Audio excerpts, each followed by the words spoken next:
Hello student, स्वागत है आप सभी को अपने परिवार एवडी रोजगार में। यह क्लास आप सभी को रीजनिंग का क्लास होने वाला है। इस क्लास में जितने भी प्रश्न लिया गया है सभी प्रश्न इम्पोर्टेंट है, जो कि न्यू पैटर्न पे आधारित है। आपका एग्जामिनर जो पैटर्न फॉलो कर रहा है वही पैटर्न पे आधारित सभी प्रश्न है, ठीक है। तो आप लोग एक भी प्रश्न को मिस ना करना, हर एक प्रश्न आप सभी के लिए इम्पोर्टेंट होने वाला है। तो चलो हम सब शुरू करते हैं। पहला प्रश्न देखो, पहला प्रश्न क्या पूछा जा रहा है आप सभी से, करा कौन सी संख्या नीचे दिए गए संबंध को सर्वोत्तम ढंग से पूर्ण करेगी। आप लोग को बताना है कि जिस प्रकार 13 से 38 का संबंध है तो 17 से उसी प्रकार यहाँ पे किससे होगा। जब यहाँ पे हमें समझ में आ गया कि 13 से 38 किस प्रकार है संबंध, तो हम यहाँ से 17 से राइट आंसर हम संबंध पता कर लेंगे। तो सबसे पहले समझो कि अगर 13 से 38 लाना है तो हमें क्या करना पड़ेगा। तो अगर हम 13 में कितना का गुना करें तो देखो 38 आ सकता है, तो आ सकता है। अगर हम 13 दूना 26, 13 तिया का 39, अगर इस 13 में हम 3 का गुना करें तो हमें कितना प्राप्त होगा 39। लेकिन हमें चाहिए 38 यानी 38 चाहिए।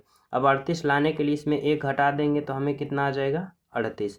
38 देखो यहाँ पे दे रखा है बिल्कुल। तो उसी प्रकार हमें इसमें करना है, क्या करना है भाई, जब राइट आंसर पता करना है तो इस 17 में हमें गुना का 3 करना है। अब 17 में गुना का 3, 17 का 51 होगा। लेकिन यहाँ पे जब हम माइनस का 1 किए तो यहाँ भी हम माइनस का 1 करेंगे। अब 51 में एक घटा देंगे, हमें प्राप्त होगा 50 यानी 50। 50 देखो ऑप्शन नंबर डी में है, यानी राइट आंसर आपका ऑप्शन नंबर डी होगा, जो कि क्या है, बिल्कुल सही है, बिल्कुल करेक्ट है। Option number D is the right answer, ठीक है।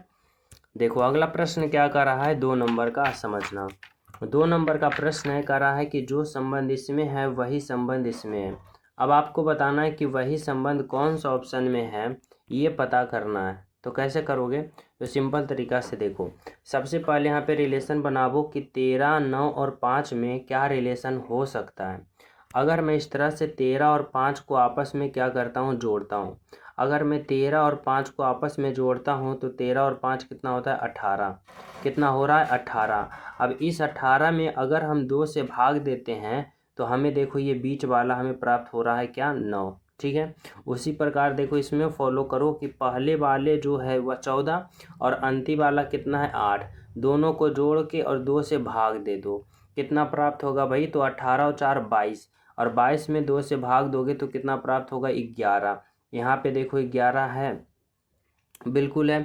तो उसी प्रकार हमें समझना है कि ऑप्शन नंबर 1 में देखो क्या करना है, पहले वाले को और अंतिम वाले को जोड़ना है। यहाँ पे क्या है 22 और प्लस का कितना होगा 16, और फिर क्या करना है 2 से भाग दे देना है। और 22 प्लस का 16 देखो कितना होगा, 6 और 2 8 होगा, और 2 और 1 3 होगा। 38 बटा का 2 होगा, यानी बीच में कितना आ जाएगा तो 19 है। 19 दूना का 38 यानी 19, और देखो बीच में 19 है, बिल्कुल है। यानी यहाँ से क्या हो गया, आपका ऑप्शन नंबर ए जो है बिल्कुल करेक्ट हो गया, बिल्कुल सही हो गया, ठीक है। ऑप्शन नंबर ए था राइट आंसर। तो चले नेक्स्ट पे देखो,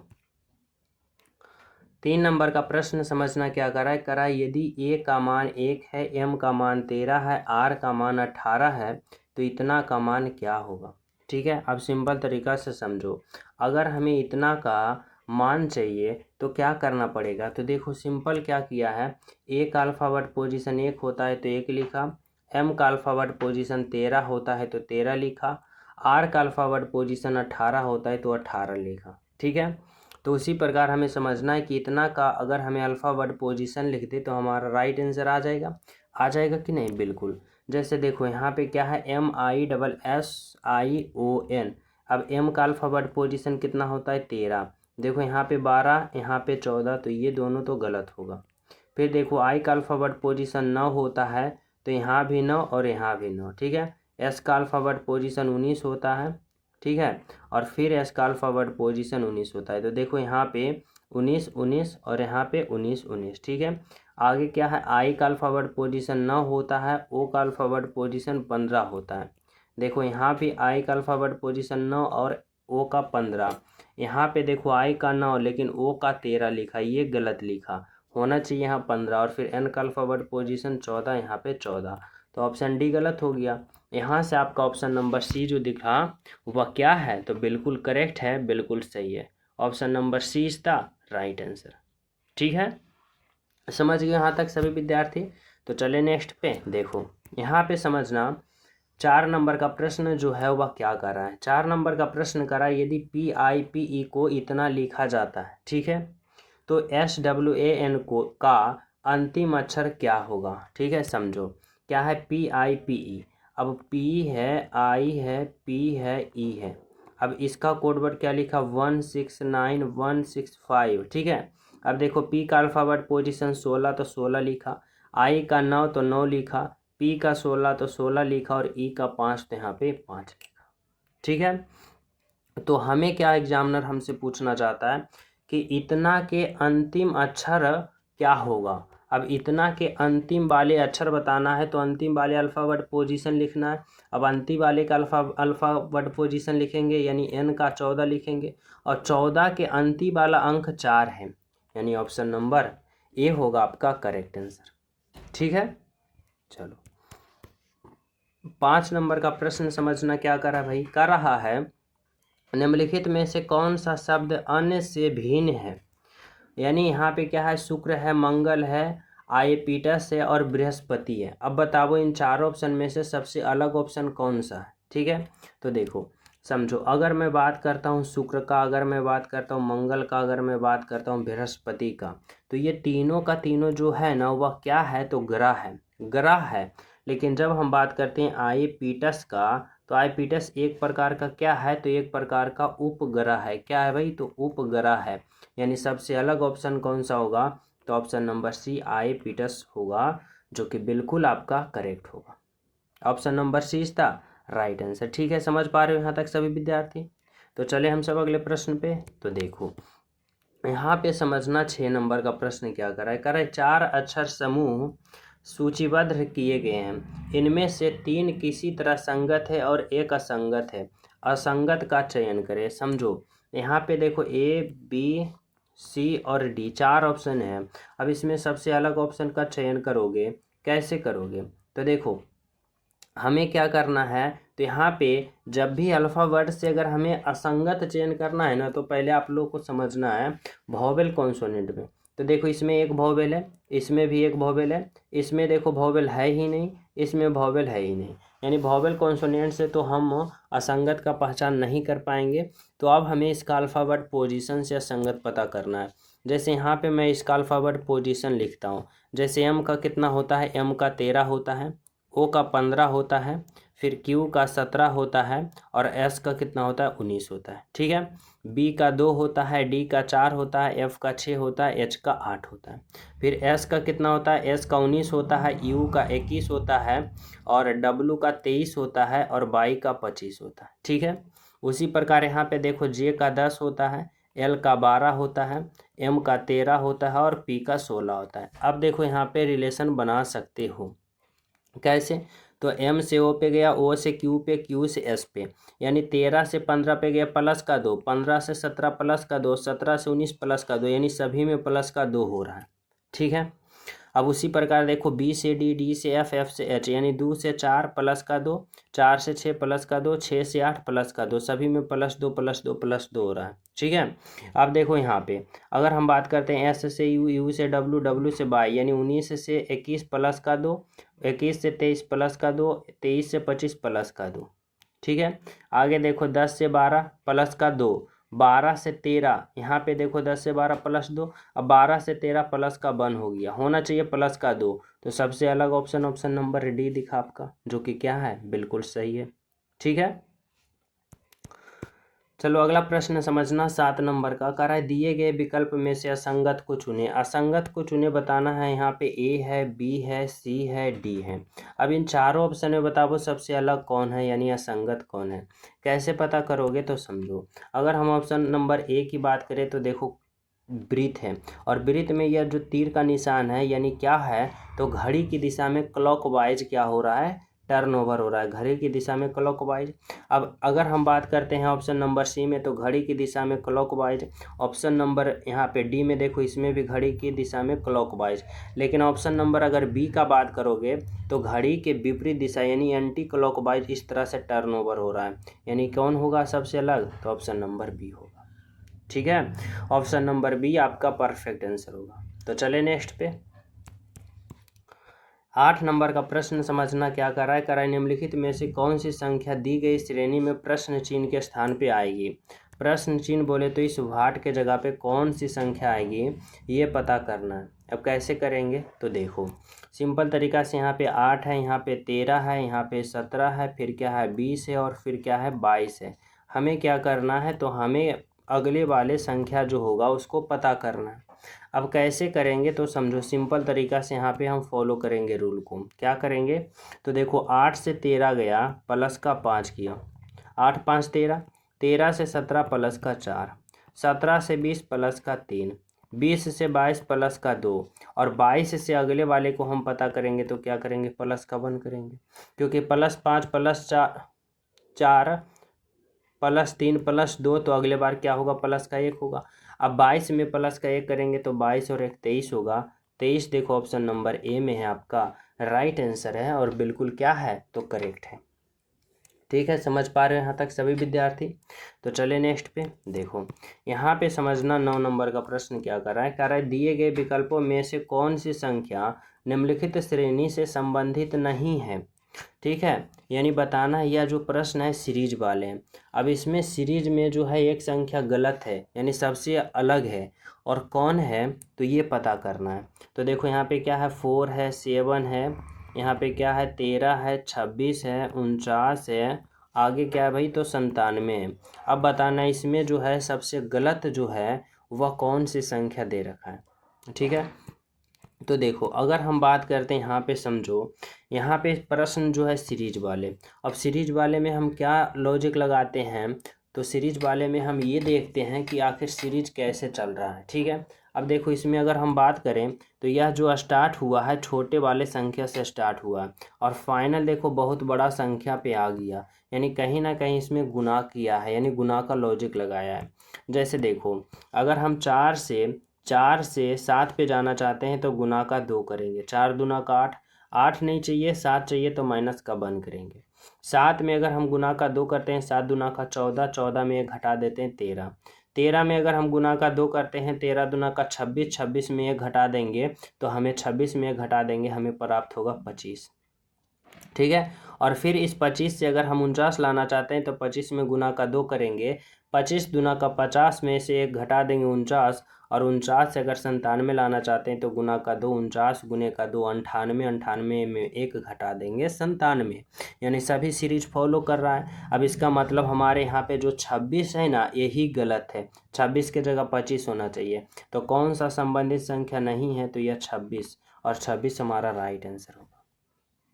ठीक है, समझ पा रहे हो। अगला प्रश्न समझना क्या कर रहा है भाई 10 नंबर का, कर रहा है निम्नलिखित श्रेणी में अगला अक्षर क्या होगा। अगले वाले अक्षर बताना है क्या होगा और यह प्रश्न जो है अल्फावर्ड का है और अल्फावर्ड का है वह क्या है तो सीरीज का है, अल्फावर्ड सीरीज वाले प्रश्न। जैसे समझो देखो बी यहाँ पे क्या है बी है, फिर क्या है एफ है, आई है, एम है, पी है, टी है। हमें क्या करना है तो अगले वाले को पता करना है। अब देखो बी का अल्फ़ाबेट पोजीशन 2, एफ का 6, आई का 9, एम का 13 और पी का 16, टी का 20। अगले वाले को पता करना है क्या होगा। अब कैसे करेंगे तो समझो यहाँ पे आप लोग रिलेशन बनाओ कैसे तो इस तरह से। अब 2 से 6 गया तो क्या हो गया प्लस का 4 हो गया। अब 6 से 9 गया तो क्या हो गया भाई प्लस का 3 हो गया। अब 9 से 13 गया तो प्लस का फिर 9 और 4 13 हो गया। अब 13 से 16 तो फिर प्लस का 3, अब 16 से 20 तो फिर प्लस का 4। अब 20 से अगले वाले पद पता करेंगे तो क्या करेंगे तो +4 +3 +4 +3 +4 तो इस बार प्लस का 3 करेंगे। ठीक है, और 20 प्लस का 3 23 और 23 जो होता है वह किसका होता है तो डब्लू का, यानी डब्लू जो होगा हमारा right answer option number A होगा, बिल्कुल करेक्ट होगा। ठीक है, समझ पा रहे हो यहाँ तक सभी विद्यार्थी। तो चले नेक्स्ट पे देखो अगला प्रश्न क्या कर रहा है समझो। अगला प्रश्न है, अगला प्रश्न 11 नंबर का। 11 नंबर का भी प्रश्न जो है सीरीज वाले ही हैं, लेकिन यह जो सीरीज है वह क्या है तो अल्फ़ावर्ड का सीरीज है और संख्या यानी दोनों मिक्स करके सीरीज दे रखा है। जैसे देखो यहाँ पे संख्या अल्फ़ावर्ड, संख्या अल्फ़ावर्ड। ठीक है, हमें क्या करना है यहाँ पे संख्या को पता करना है, फिर अल्फ़ावर्ड को और फिर संख्या को। ठीक है, तो देखो अब सिंपल तरीका से यहाँ पे लॉजिक लगाओ। कि जब भी ये संख्या अल्फ़ाबेट दिया रहे तो हमें क्या करना है, तो किसी भी एक संख्या या एक अल्फ़ाबेट से रिलेशन बनाओ। जैसे देखो 12 से 10 पे गया, माइनस का 2 हो गया। 10 से 8 पे माइनस का 2, 8 से 6 पे माइनस का 2, 6 से 4 पे माइनस का 2। तो 4 से हम अगले वाले संख्या पता करेंगे तो माइनस का 2, और 4 में 2 घटा देंगे 2 हो जाएगा। अब 2 देखो यहाँ पे 4 है, ये गलत, यहाँ पे 6, ये गलत, यहाँ पे 6, ये गलत। देखो यहाँ पे 2, ऑप्शन नंबर बी आपका परफेक्ट होगा, बिल्कुल करेक्ट होगा। ठीक है, ऑप्शन नंबर यहाँ से बी जो होगा आपका राइट आंसर होगा। समझ पा रहे हो? तो चले नेक्स्ट पे। देखो यहाँ पे 12 नंबर का प्रश्न समझना क्या कर रहा है दिए गए पैटर्न को ध्यानपूर्वक पढ़ें और उस संख्या का चयन करें जो प्रश्न चिन्ह के स्थान पे आ सकती है। प्रश्न चिन्ह बोले तो इस वाट के जगह पे बताना है क्या होगा।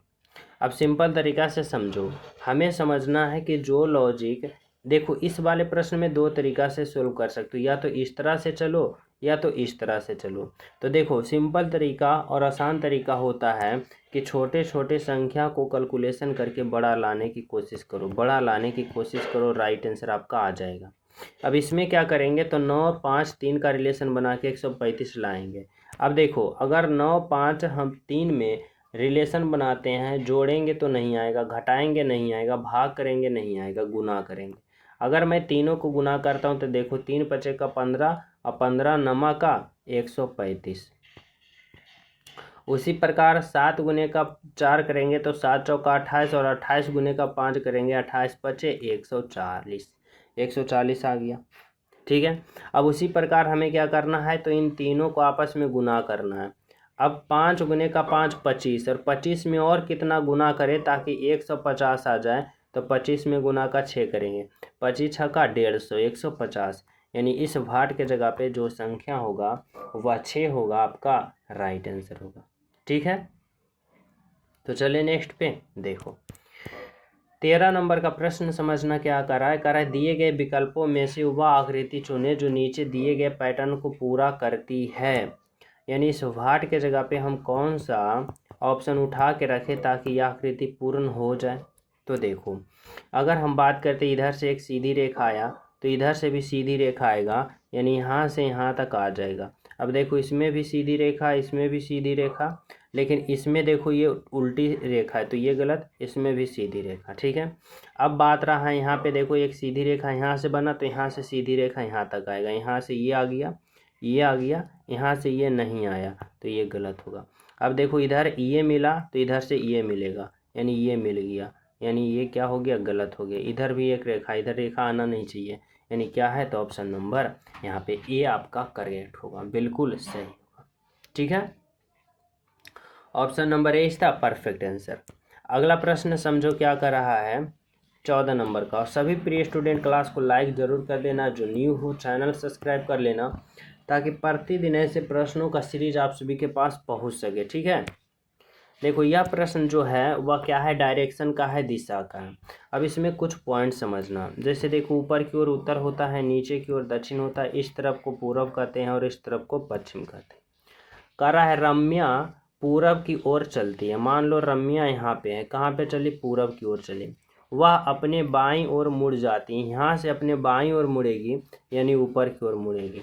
वह 2 बार दाईं ओर मुड़ती है, यहाँ से 2 बार दाईं ओर, एक बार इधर मुड़ी दाईं ओर और फिर यहाँ से दाईं ओर मुड़ेगी तो कहाँ मुड़ेगी, इधर की ओर।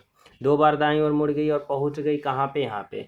करा अब वह किस दिशा में चल रही है, किस दिशा में चल रही है, तो इस दिशा में। और इस दिशा को हम लोग क्या कहते हैं, यानी नीचे की ओर, नीचे की ओर को हम लोग दक्षिण कहते हैं। यानी वह अब कहाँ चल रही है भाई, तो दक्षिण दिशा की ओर चल रही है। ठीक है, 15 नंबर का प्रश्न देखो क्या कर रहा है, कह रहा है यदि जी का अर्थ जोड़ है, एच का गुना है, जे का घटाव है, के का भाग है, तो इतना का मान क्या होगा। समझो यहाँ पे क्या है, 125 है, जे कहाँ है भाई, तो जे का अर्थ घटाव है, घटाव दो, यहाँ पे क्या होगा 110। फिर देखो के का अर्थ क्या है भाई, भाग है, तो यहाँ पे भाग दो, यहाँ पे 5 होगा। फिर देखो जी का अर्थ जोड़ है तो जोड़ दो, यहाँ पे 7 होगा। और एच का अर्थ क्या है, तो एच का अर्थ गुना है तो गुना दो और 2। अब क्या करो, तो इसका हल कर दो, बोर्ड मास का प्रयोग करते हुए करना है।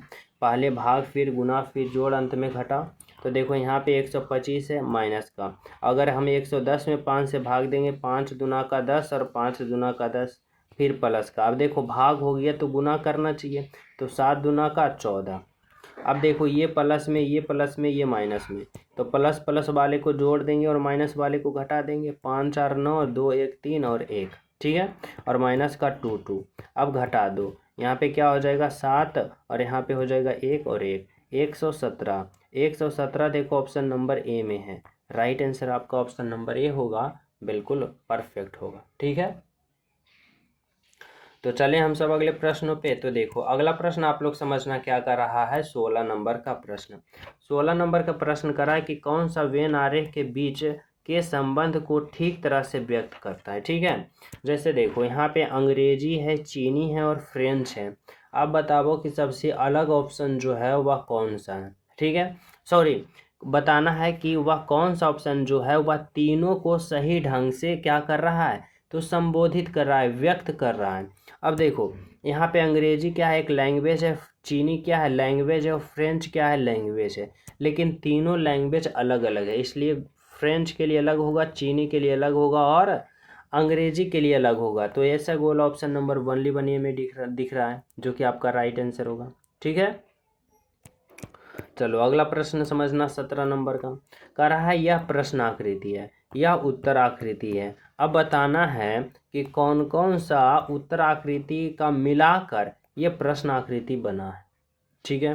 तो समझो, सबसे पहले देखो ऑप्शन नंबर डी का प्रयोग किया गया है। कहाँ पे डी का प्रयोग किया गया है, तो ये देखो इस तरह से जो यह बेलनाकार की तरह ये भाग दिख रहा है, ये प्रयोग किया गया है, ठीक है, ये प्रयोग हो गया। अगला कहाँ, तो देखो ऑप्शन नंबर बी का प्रयोग किया गया है। देखो पहला वाला तो ये प्रयोग कर दिया गया है, ये बेलनाकार वाले भाग का प्रयोग कर दिया गया है, जो कि कहाँ से दिखा, तो कहाँ से दिखा, तो ऑप्शन नंबर डी से दिखा, ये वाला भाग। ऑप्शन नंबर बी का भाग कहाँ दिख रहा है, तो देखो रेड से मैं पा रहा हूँ त्रिभुज, कहाँ पे त्रिभुज है, तो ये त्रिभुज ये त्रिभुज ये त्रिभुज, ऐसे, यानी ऑप्शन नंबर बी का प्रयोग किया गया है। अब बात कर लेते हैं ऑप्शन नंबर सी का। तो ऑप्शन नंबर सी का प्रयोग किया गया है, देखो यहाँ से इधर आया, इधर आया, फिर यहाँ से इधर गया, तो यहाँ से इधर गया, फिर देखो नीचे आ गया, तो यहाँ से नीचे आ गया, फिर इधर आ गया, यहाँ आ गया, फिर देखो ऊपर की ओर चला गया, तो ऊपर की ओर चला गया। यानी किसका किसका प्रयोग किया है, तो ऑप्शन नंबर बी का, यानी बी सी और डी, यानी उत्तर आकृति बी सी डी तीनों का प्रयोग करके प्रश्न आकृति बनाया है, यानी right answer option number B होगा, ठीक है। अगला प्रश्न समझना, 18 नंबर का क्या कर रहा है, करा उस विकल्प का चयन करें जो दिए गए चित्र में त्रिकोण की संख्या को प्रतिनिधित्व करता है। यानी हमें काउंट करना है कि इस आकृति में त्रिभुज की संख्या जो है वह कितना है, ठीक है। अब कैसे पता करेंगे, तो समझो सिंपल तरीका से, काउंट ऑफ ट्रायंगल, हमें आकृति को काउंट करना है त्रिभुज वाले। अब देखो सिंपल इसका फार्मूला होता है, अगर चतुर्भुज के अंदर हमें कितना भी त्रिभुज दे दिया जाए, चाहे जितना भी त्रिभुज दे दिया जाए, अगर काउंट करना होता है तो इसका फार्मूला होता है कि अंदर में जितने भी छोटे छोटे त्रिभुज है उसको काउंट कर लो और 2 से गुना कर दो। जैसे देखो ये जो क्या दिख रहा है, तो ये चतुर्भुज दिख रहा है। अब चतुर्भुज के अंदर देखो इस तरह से छोटे छोटे त्रिभुज दे रखा है, तो छोटे छोटे त्रिभुज को काउंट करेंगे, तो काउंट करो, देखो यहाँ पे 1 त्रिभुज, 2 त्रिभुज, 3 त्रिभुज, 4 त्रिभुज, 5 त्रिभुज, यानी छोटे छोटे त्रिभुज 5 है, यानी 5 गुने का 2 बराबर 10 त्रिभुज। यानी इस आकृति में, चतुर्भुज वाले आकृति में त्रिभुज की संख्या 10 है। फिर देखो एक त्रिभुज नीचे की ओर है, तो 10 प्लस का 1 बराबर का क्या हो जाएगा, तो 11 हो जाएगा। अब ऊपर में देखो एक त्रिभुज ये हो गया, देखो सिंपल तरीका से ऊपर वाले को आकृति को मैं बनाता हूँ। ये आकृति कहाँ पे है, यहाँ पे। अब इस आकृति में कितना त्रिभुज होता है, तो एक त्रिभुज इस तरफ, एक त्रिभुज इस तरफ, 2 त्रिभुज और एक बड़ा वाला 3 त्रिभुज। यानी यहाँ से जो त्रिभुज की संख्या निकला वह 3 त्रिभुज, यानी 11 प्लस का 3 कितना हो जाएगा, तो 14 त्रिभुज। कितना हो जाएगा भाई, तो यहाँ पे 14 त्रिभुज हो गया। अब कहाँ पे त्रिभुज दिख रहा है, तो अभी भी दिख रहा है, तो दिख रहा है, कहाँ पे दिख रहा है भाई, तो यहाँ पे देखो, समझने वाली बात यहाँ पे है।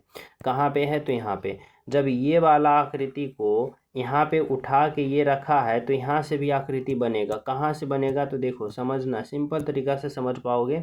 ये वाला आकृति यहाँ से एक त्रिभुज ये बन रहा है, बन रहा है ना। और जस्ट इसी तरफ इसका उल्टा एक त्रिभुज यहाँ पे ये बन रहा है, यानी 2 त्रिभुज और बन रहा है, यानी 14 प्लस का 2 करेंगे तो 16 त्रिभुज। यानी आकृति में ओवरऑल त्रिभुजों की संख्या कितना है, तो 16 है। यानी राइट आंसर आपका ऑप्शन नंबर डी होगा, बिल्कुल करेक्ट होगा। ठीक है, अगला प्रश्न समझना 19 नंबर का। क्या कर रहा है उपयुक्त आकृति में कितने वर्ग हैं, यानी इस आकृति में हमें काउंट करना है कि वर्गों की संख्या जो है कितना है। अब ऐसे प्रश्नों को सिंपल तरीका से हल करते हैं, काउंट कर लो कि कितना इसमें रो और कितना कॉलम है। जैसे 1 2, इस देखो कलर चेंज करते हैं तब समझ पाओगे। 1 2 3, ठीक है, इधर कितना है, 1 है, 2 है, 3 है, 4 है। अब क्या करना होता है, तो सिंपल तरीका से इसको गुना करना होता है। देखो 3 से गुना का 4 होगा, यहाँ पे देखो 3 से गुना का 2 होगा, और 2 का गुना का 1 होगा, और 1 का गुना का 1 होगा, 0 होगा। ठीक है, अब देखो यहाँ पे गुना करो, देखो 4 गुने का 3 करेंगे तो 4 तिया का 12, ठीक है। फिर 3 गुने का 2 करेंगे तो 3 दूना का 6। फिर 2 गुने का 1 करेंगे तो कितना हो जाएगा, 2 गुने का 1 बराबर 2, और फिर 1 बचा, 1 गुने का 0 बराबर 0, यानी सभी को जोड़ दो तो 12 छो 18, और 18 प्लस का 2 करोगे 20। यानी ओवरऑल इसमें वर्गों की संख्या कितना है, तो 20 है। यानी राइट आंसर क्या हो जाएगा, ऑप्शन नंबर बी आपका परफेक्ट होगा। ठीक है, तो चले नेक्स्ट पे देखो। 20 नंबर का प्रश्न समझना क्या कर रहा है, दिए गए विकल्पों में से असंगत विकल्प का चयन करें।